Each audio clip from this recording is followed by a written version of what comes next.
Hola chicos, somos Sergio y Julia. ¿Habéis estado alguna vez en la fiesta mayor de Gracia?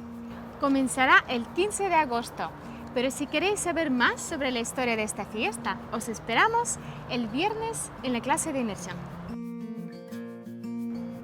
La idea principal de la fiesta de Gracia es que cada calle compita por el premio, quien se prepara la calle más bellamente decorada.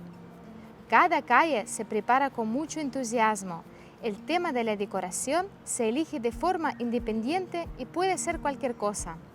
Durante el festival, en las calles de Gracia hay varios conciertos y actuaciones.